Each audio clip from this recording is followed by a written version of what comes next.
Amigos, y advierten que el 30% de las pacientes con cáncer de mama llegan a los centros de salud en etapas muy avanzadas. Amigos, y el señor presidente de la República, Luis Abinader Corona, emitió el decreto para convertir la ONSA en empresa pública bajo la dirección de un consejo directivo.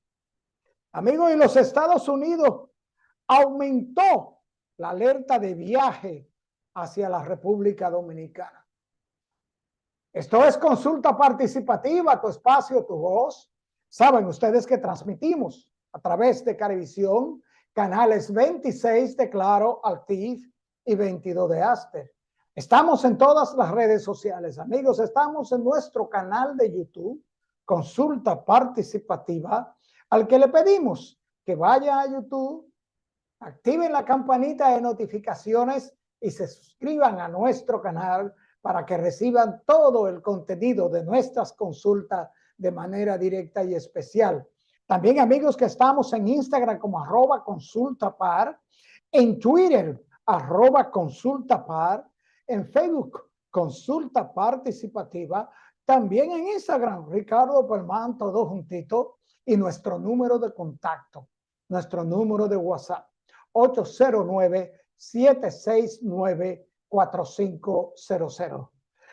Gracias por reportarnos a través de nuestro número de WhatsApp estas consultas, de hacer su sugerencia y también sus preguntas a nuestros invitados. Amigos, como siempre, agradecerle a todos ustedes en nuestro país que nos sintonizan a esta hora de familia, de 12 a 1 de la tarde, día domingo, y a todos ustedes, amigos, allende los mares, que nos reportan las consultas, nos hacen sugerencias, nos escriben y nos sintonizan. Y también, amigos, cómo no, a la familia de todo el mundo. Amigos, nosotros vamos a una pequeña pausa y retornamos de inmediato con nuestros comentarios.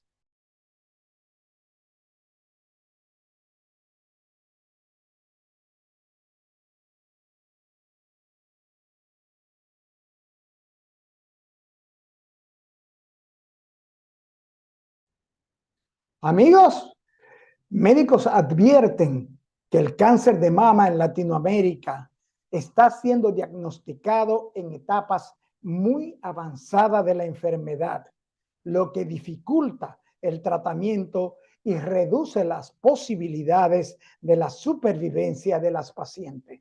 En un trabajo informativo de Diario Salud, nos dice que según la doctora Elga García, el 30% de las pacientes llegan a consulta en la etapa 4 de la enfermedad, lo que significa que ésta se ha diseminado a otras partes del cuerpo. La doctora García resaltó que es esencial que las pacientes sean diagnosticadas en la etapa 1 y etapa 2, cuando el cáncer está localizado y puede ser tratado con mayor eficacia. Para lograr esto, enfatizó la profesional de la medicina que la importancia de la educación sobre la prevención y detención temprana del cáncer de mama en la región es y debe ser fundamental. Expresó también que hay nuevas opciones de tratamientos disponibles para el cáncer de mama que van más allá de la quimioterapia, como algunos medicamentos bebibles, unos tratamientos no invasivos. Por su parte, el doctor Diego Luna señaló la necesidad de una gestión oportuna y efectiva del cáncer de mama en la región. Estas informaciones que fueron emitidas por estos profesionales durante el Breast Cancer Forum de 2023, organizado por la Sociedad Dominicana de Oncología. Recordamos que el cáncer de mama es una enfermedad grave que afecta a muchas mujeres en Latinoamérica y es importante que las autoridades y la sociedad en general trabajen juntos para prevenir y detectar la enfermedad en su etapa más temprana, creando una mayor conciencia y proveyendo acceso a los tratamientos adecuados. Amigos, por otro lado, el presidente Luis Abinader emitió el decreto 167-23 con el que estableció la transformación de la Oficina Metropolitana de Servicios de Autobuses ONSA en una empresa pública, con un nuevo nombre y bajo la coordinación de un consejo de administración que encabezará el ministro de la presidencia. Con esta disposición, el nuevo nombre de la ONSA será Operadora Metropolitana de Servicios de Autobuses ONSA y estará constituida en empresa pública, esto de conformidad con la ley 479-08. Esta ley de sociedades comerciales y empresas individuales, a partir del cual la ONSA tendrá personería jurídica, patrimonio propio y capacidad para contraer obligaciones comerciales, contractuales, según sus propios mecanismos de dirección y control. Esto, amigo, estaba desde el 2017 ordenada esta constitución por mandato de la ley 6317 de movilidad de transporte terrestre, tránsito y seguridad vial, debió haberse constituido antes. La ONSA quedará adscrita al Ministerio de la Presidencia. La propiedad de la empresa, óigase bien, porque estamos hablando de empresa pública. No se está privatizando la ONSA. La propiedad de la empresa será estrictamente estatal y su accionista serán el Estado Dominicano, representado por el ministro de Hacienda con el 99.9% del capital social y el fondo patrimonial de la empresa reformada FOMPER o su continuador jurídico con el 0.1% del capital social. Su órgano de gobierno superior será el Consejo de Administración, integrado por 5 miembros, de los cuales tendrán voz y voto los ministros de la Presidencia, de Hacienda y de Obras Públicas y Comunicaciones. También integrarán el Consejo de Administración el vicepresidente ejecutivo de la ONSA, quien fungirá como administrador general, y el secretario de la ONSA. Ambos funcionarios serán designados mediante decreto del presidente de la República. Entre las principales funciones de la ONSA estarán planificar, coordinar, administrar, operar y mantener el servicio de autobuses en los corredores bajo su responsabilidad, y podrá establecer tarifas equitativas y accesibles para los usuarios en coordinación con la autoridad competente. Otra de las facultades que le otorga el decreto a la nueva conformación de la ONSA es que podrá implementar y promover el uso de tecnología limpias y sostenibles en su sistema de autobuses y garantizar, amigo, la accesibilidad y movilidad de personas con discapacidad y los grupos vulnerables en los servicios de autobuses. Esta ley, este decreto, amigo, hace que la ONSA se constituya en una empresa pública. Repetimos, No se está privatizando la ONSA.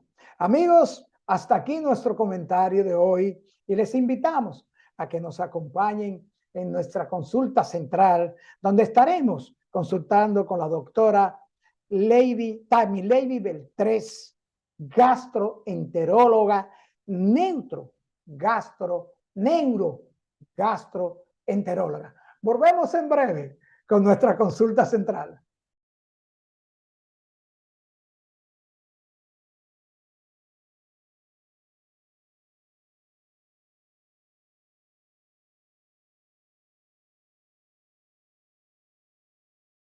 Bien, amigos televidentes, nos acompaña hoy en esta consulta la doctora Tammy Beltrés, gastroenteróloga, neurogastroenteróloga, a quien le damos la bienvenida a Consulta Participativa. Muchísimas gracias. Doctora, gracias a usted por dedicarnos esta media hora de orientación, y sabemos de su apretada agenda médica con sus pacientes, sus obligaciones, y le agradecemos profundamente que haya accedido a participar con nosotros en esta consulta de orientación en salud. Doctora, pero usted es gastroenteróloga. ¿Qué es un gastroenterólogo, doctora? Bueno, don Ricardo, un gastroenterólogo no es más que la persona que se encarga de las afecciones, de las enfermedades que comprenden el sistema digestivo desde la boca o específicamente desde el esfínter esofágico superior hasta el ano, incluyendo sus glándulas anexas, hígado y páncreas. Todo lo que pase ahí, cuando se enferma y demás, se va a relacionar y le va a competir al gastroenterólogo. Doctora, pero usted tiene una especialidad que nos llamó mucho la atención y por eso queríamos que usted nos acompañara. ¿Y la neurogastroenterología? ¿A qué se refiere? Bueno, la neurogastroenterología no es más que la alta especialidad dentro de la gastroenterología que se encarga de las enfermedades que se relacionan con el eje cerebro-intestino y actualmente también incluye la microbiota. Por ejemplo, una enfermedad por reflujo gastroesofágica, un estreñimiento crónico, dispepsia funcional, esos pacientes que siempre se sienten distendidos o que tienen dolor después de comer o sensación de plenitud gástrica, son pacientes que tienen mucha relación con la neurogastroenterología. O sea que la neurogastroenterología estudia los daños gastrointestinales originados o recibidos por órdenes del cerebro o viceversa. Es muy relacionado a lo que usted está diciendo, porque hay que recordar que tenemos el sistema nervioso autónomo, pero dentro del sistema nervioso autónomo tenemos el sistema nervioso entérico. Es un sistema que es propio de los intestinos. Por eso dicen que en el intestino está el segundo cerebro. Lo bueno y lo malo que tiene este sistema nervioso es que él se domina, él se gobierna, él se dirige. Entonces, frente a ciertas situaciones, él reacciona. Y hay personas que su reacción es más intensa que otras. Por eso hay personas que dicen que sienten mucho el malestar que le ocasiona una comida que quizás nos comimos usted y yo también y no nos produjo tal mal. Es por eso, es por la conexión que hay con ese sistema nervioso específico del sistema digestivo. Bien, doctora, entonces vamos a decirle a los amigos de Consulta Participativa, ¿cuáles son los órganos que componen el aparato digestivo? Bueno, vamos a tener el esófago, que es un tubo que conecta la boca con el estómago, luego el estómago, que continúa donde se almacenan los alimentos y se trituran. Luego tenemos el intestino delgado, una parte muy larga de nuestro sistema digestivo donde se absorben los alimentos, se absorben nutrientes, y luego pasamos al intestino grueso, que hace un marco en toda nuestra barriga, en todo nuestro abdomen. Y este se encarga de absorber y compactar un poco la materia fecal. Terminamos con el recto, donde se almacena, y al final entonces está el ano, que no es más que un esfínter que de forma controlada permite que podamos evacuar cuando el medio lo permita. Todas estas estructuras componen el tubo digestivo, pero también están las glándulas anexas. Está el hígado, la vesícula biliar y el páncreas. Doctora, ¿y cuáles son los primeros signos, los primeros muestras, avisos de problemas en el aparato digestivo? Por lo general, el problema más frecuente que motiva la consulta es el dolor en la boca del estómago, como le llaman los pacientes, el dolor en epigastrio.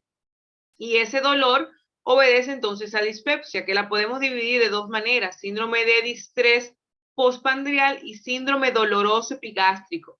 Entonces, de esta manera, lo que hacemos es que evaluamos cuáles podrían ser las causas más frecuentes. Hasta el momento, la causa más frecuente de dispepsia es por Helicobacter pylori. Por eso la gente recuerda o identifica con facilidad esta bacteria, el Helicobacter pylori, porque frente a un medio ya agredido de seguro por un mal hábito alimentario, comer a deshoras, ayunos muy prolongados, en fin, la cosa es que los factores agresores predominan sobre los factores protectores, afectan esa mucosa, encima quizás interviene la bacteria, el Helicobacter pylori, y provoca entonces tantos síntomas. Por eso le digo que esa es la causa que con mayor frecuencia vemos en consulta: la dispepsia secundario a infección por Helicobacter pylori, es decir, gastritis, Helicobacter y demás. O sea, doctora, que el helicobacter es que provoca las diarreas. O pudiera ser que el helicobacter también produzca acidez, estreñimiento y esas afecciones. El Helicobacter, específicamente en este caso que estamos conversando, el Helicobacter produce acidez y dolor en el estómago, provoca distensión. ¿Por qué? Porque es una bacteria que cuando se aloja en el estómago, incluso en un momento se pensaba que era parte del hábitat, o sea, era normal tenerla ahí, pero ya se ha demostrado que no, que esa bacteria cuando está en el estómago hay que eliminarla, y por eso se administran los antibióticos, el famoso grupo de antibióticos, para eliminar, para erradicar esa bacteria que provoca dolor de estómago, provoca dolor en la boca del estómago, sensación de ardor, sensación de acidez. Bien, doctora, excelente orientados los amigos de Consulta Participativa sobre esas primeras señales. Pero díganos, doctora, ¿cuáles son las enfermedades digestivas? Vamos a tener muchas más. Ya hablamos de la acidez que pudiéramos tener. Y si vamos ordenados, podemos tener disfagia, que es dificultad para tragar, que va a obedecer a diferentes etiologías. Puede ser que el paciente tenga una infección por virus, puede ser que el paciente y provoque esa sensación de dificultad para tragar, que tenga hongos, que tenga una lesión maligna, que también esté provocando una obstrucción incluso en órganos cercanos a la economía, cercanos a esa zona, que como con una compresión extrínseca golpee y provoque la dificultad para tragar. Tenemos también la enfermedad por reflujo gastroesofágico, que va a afectar sobre todo la unión esófago-gástrica, esa zona ahí de transición. Cuando se pone en contacto con el ácido, provoca erosiones, y esas erosiones en algunos pacientes provocan muchos síntomas como regurgitación y pirosis y acidez. Si seguimos descendiendo, ya habíamos hablado de la dispepsia, pero también podemos tener la gastroparesia, sobre todo en los pacientes con algunas enfermedades como la diabetes, aunque excluyendo la diabetes y las causas postquirúrgicas, la causa idiopática es la más frecuente. Si seguimos descendiendo, vamos a encontrar entonces las enfermedades que están en la vesícula, los famosos cálculos, las piedras en esas vesículas, que van a provocar mucho dolor, no solo en la zona donde se encuentra el hígado, que se conoce como hipocondrio derecho, debajo de la costilla, sino también en la boca del estómago, en epigastrio. Entonces el paciente a veces se confunde, cree que es acidez, cree que es ardor, y realmente es la vesícula oncolicobiliar que tiene ese paciente, que cuando en la sonografía, el estudio que se hace para ver esas imágenes, entonces se ven esas pequeñas piedras, esos pequeños calculitos, y ya eso es indicación de que hay que extirpar para evitar complicaciones mayores. Otras enfermedades que podemos tener son las relacionadas al hígado. Actualmente hablamos mucho de hígado graso. El hígado graso es una enfermedad que nos está arropando de forma silenciosa, sumado a la obesidad, a los riesgos cardiovasculares, a una diabetes mal controlada, en fin, a todos los trastornos relacionados con el metabolismo, nos está arropando el hígado graso. Y es importante, y me van a disculpar que sea un poco contundente con mi comentario, pero el hígado graso se va a convertir en una de las enfermedades que va a desencadenar cirrosis con mayor frecuencia. Ya las estadísticas lo están demostrando, va a desplazar a las enfermedades virales como la hepatitis B y la hepatitis C.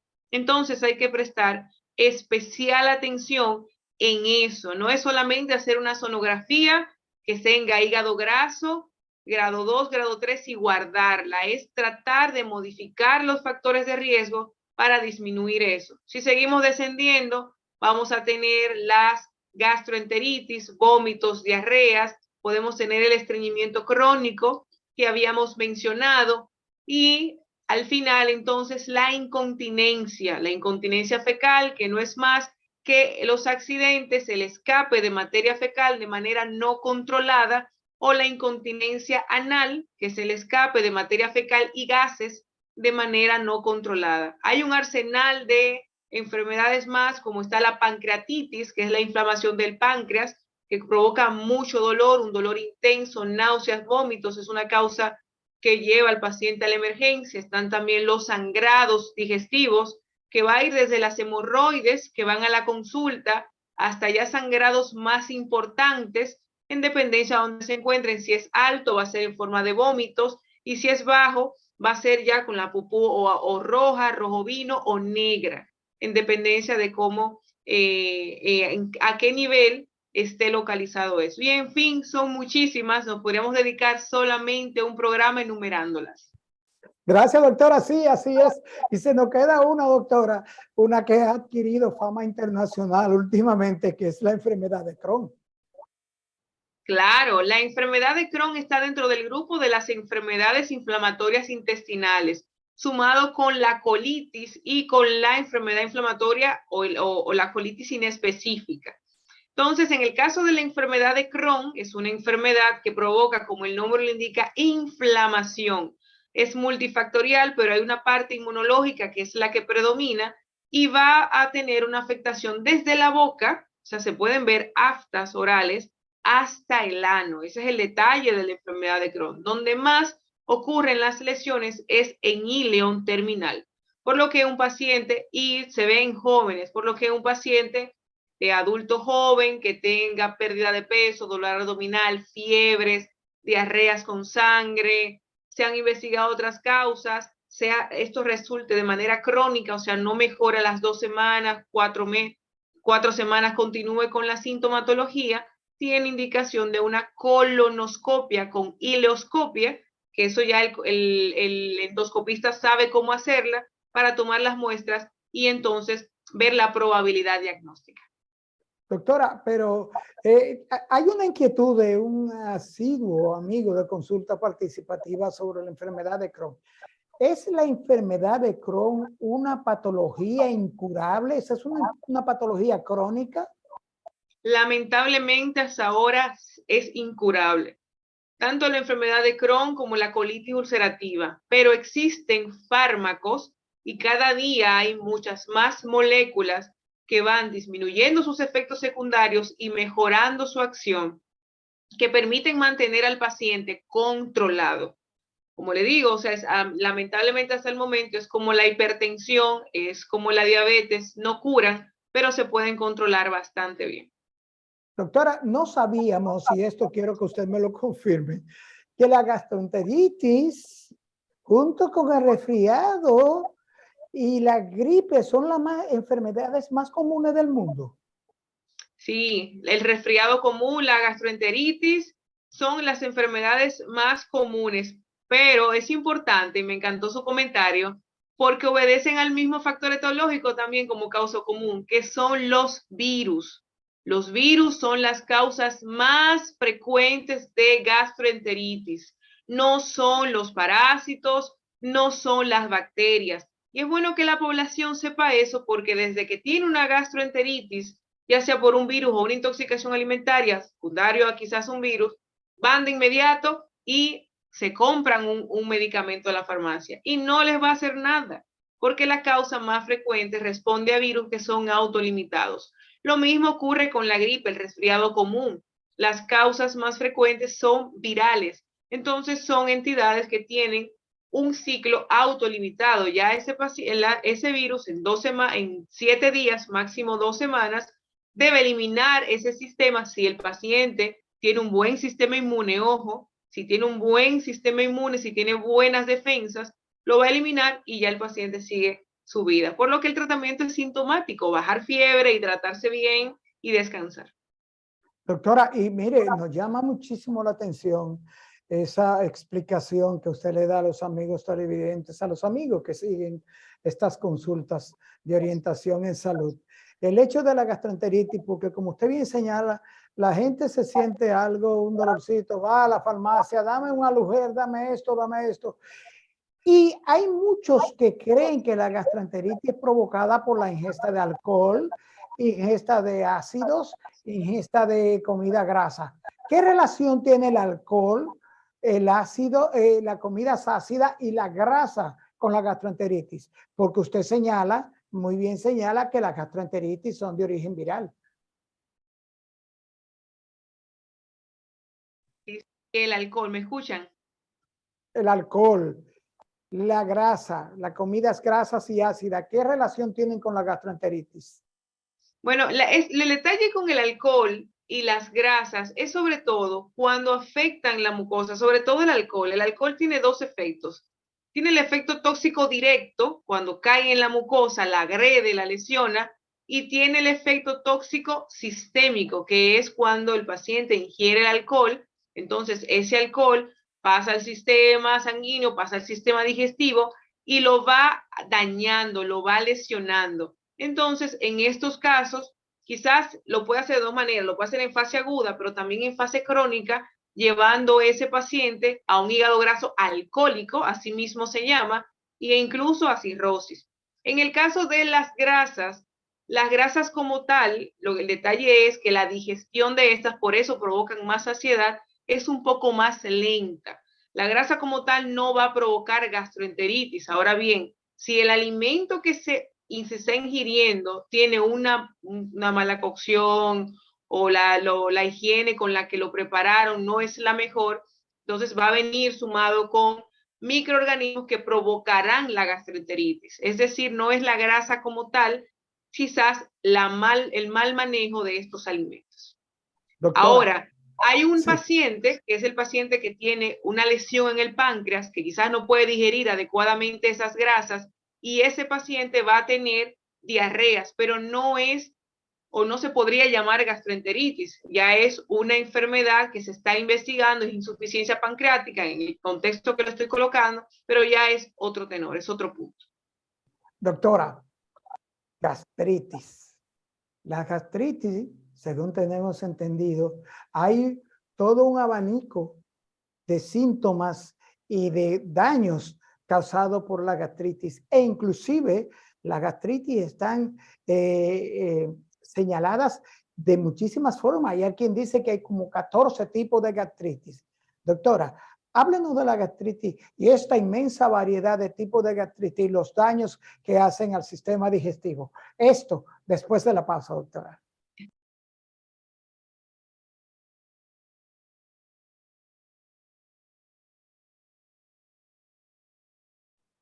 Doctora, gastroenteritis, el padecimiento gástrico que más nombre tiene, más tipos de gastroenteritis. Hábleme de la gastroenteritis. Bueno, la gastroenteritis no es más que la inflamación, como el nombre lo indica, tanto del estómago como de las vías de los intestinos. Y esto puede obedecer a causas virales, como hemos mencionado, a causas parasitarias, causas bacterianas. ¿Qué es lo que la población debe saber? Que cuando hay gastroenteritis, el paciente se va a manifestar con náuseas, vómitos, dolor abdominal y diarreas. Esa es la clínica típica de un paciente con gastroenteritis. signos de alarma que ese paciente tenga deshidratación severa, que tenga la boca muy seca, que haya hecho múltiples diarreas en el día, que lo deshidraten, que tenga calambres, que tenga mareos, porque va a tener alteraciones hidroelectrolíticas. ¿Qué significa eso? Que le baje el sodio, que le baje el potasio, porque lo está perdiendo a través de las diarreas. Entonces, importante en el contexto de una gastroenteritis, que puede ser que le afecte a una sola persona o que afecte a toda la familia en el caso de la ingestión de ciertos alimentos, intoxicaciones alimentarias, es importante acudir al médico a una emergencia, sobre todo para tratar de evitar complicaciones secundarias a esto. Sí, doctora, y fíjese que ahí volvemos a lo que usted bien señala, el asunto de las personas no buscan la orientación profesional y automedicarse, principalmente automedicarse, lo que puede devenir en daños peores en el sistema gástrico. Doctora, ¿y las hernias hiatales? Estas famosas hernias que tampoco muchas personas, aunque la estén padeciendo, saben que la tienen y también es una afección que invita la gente trata, inclusive amigos, le recetan a amigos para tratarse estas hernias hiatales. Pues bueno, la hernia hiatal, si el paciente no tiene síntomas, no pasa nada. Hay diferentes clasificaciones de la hernia hiatal, acorde a la clasificación de Hill, va a ser primero la hernia que se desliza un poquito, la unión, sube un poquito al tórax, la otra que sube un poquito la unión y un poquito del estómago, sí mismo se van combinando cuando solamente sube el órgano o cuando sube totalmente el órgano, que es cuando da más sintomatologías. La hernia tal, ¿cuándo debe tratarse? En ese caso, cuando provoca síntomas. ¿Y cuáles van a ser los síntomas por lo general de las hernias? O disfagia, porque está ocupando y está comprimiendo el esófago en este caso, puede provocar también reflujo, regurgitación, porque está provocando un saquito que acumula ciertos alimentos, que acumula cierta cantidad de líquido y entonces va a provocar muchos síntomas de reflujo. Incluso en los pacientes que tienen enfermedad por reflujo gastroesofágico, que tienen hernia, que no mejoran con el uso de omeprazol, esomeprazol, pantoprazol, el tratamiento al final es operar esa hernia siempre y cuando cumpla los criterios para que ese paciente después de cirugía tenga mejor pronóstico. Y todo eso se ve en compañía del gastroenterólogo y el cirujano. Claro, doctora, entonces no es cierto que hay hernia hiatal, se me perforó, se me reventó una hernia hiatal y que eso no es cierto. Pues no, lo más que pueden haber ciertos casos, pero son casos muy puntuales, en donde prácticamente todo el estómago pase al tórax, son casos realmente anecdóticos. Y lo otro que puede ocurrir es que la hernia se comprima un poco por otras estructuras que hay ahí y sangre un poquito, haciendo las lesiones de Cameron, así se llama, pero no es algo para salir corriendo. Sí es cierto que hay hernias que no pasa nada, no son para nada sintomáticas, son hallazgos al momento de hacerle la endoscopia, y hay otras que sí provocan síntomas y esas son las que son llevadas a cirugía. Doctora, úlceras, úlceras sangrantes, úlceras inflamativas, úlceras las úlceras, doctora.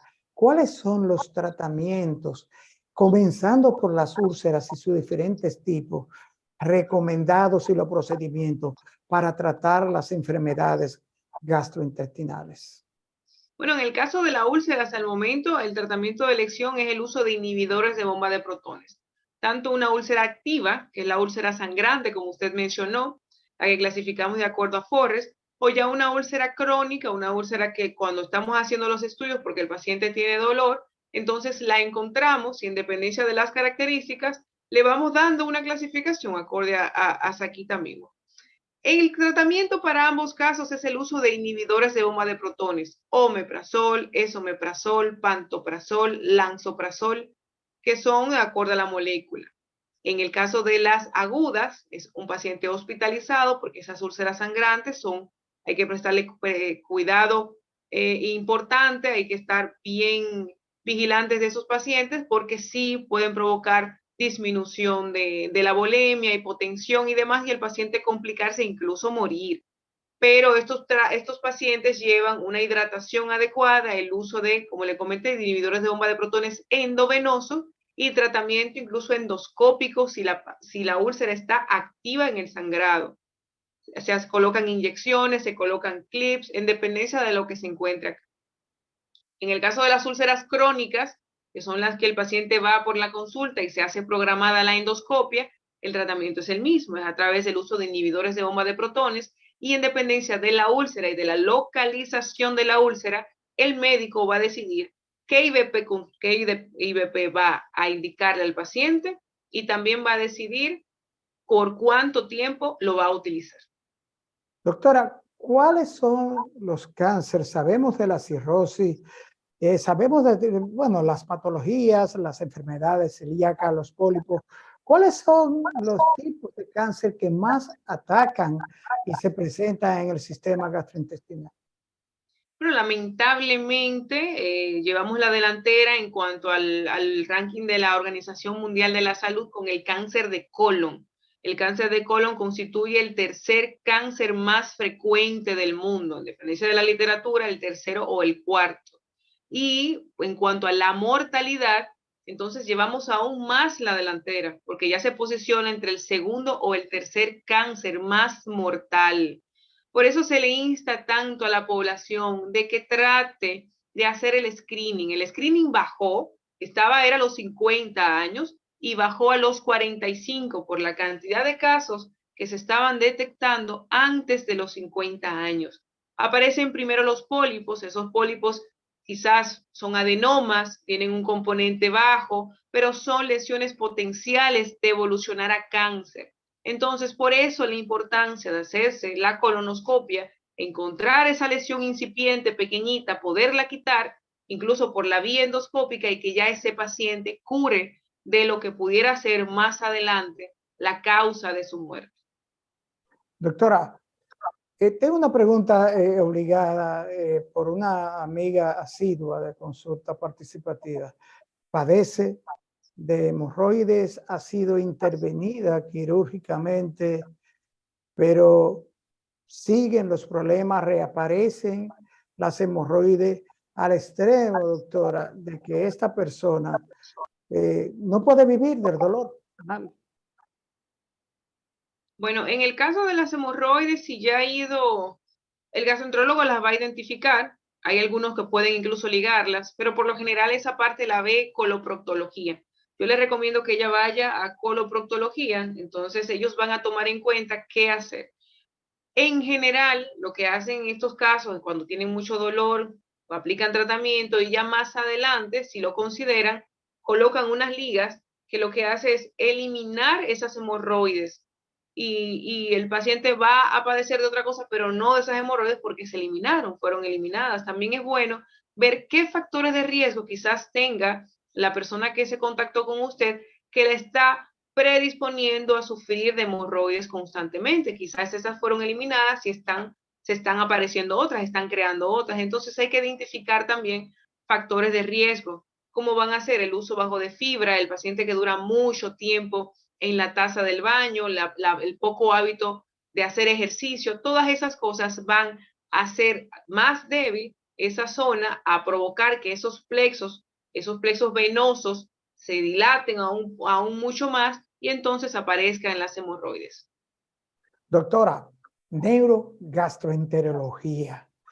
Según hemos investigado, la neurogastroenterología es prácticamente una ciencia nueva, una especialidad nueva, si así se puede decir.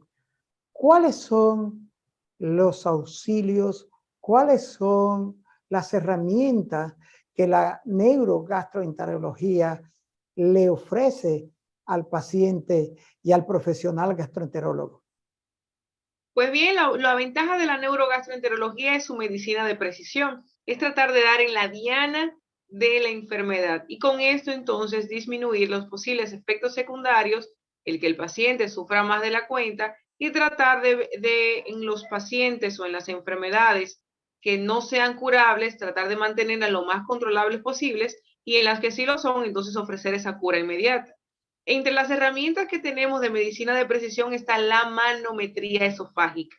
La manometría esofágica no es más que un dispositivo, se coloca por la nariz, no necesita anestesia, no necesita dormir al paciente, es molesto, más no doloroso, el paciente no sangra, no hay que inyectar nada, que va a permitir la evaluación del movimiento de todo el esófago, incluyendo sus esfínteres, el esfínter esofágico superior y el esfínter esofágico inferior. Son las conexiones de la boca al esófago y del esófago al estómago.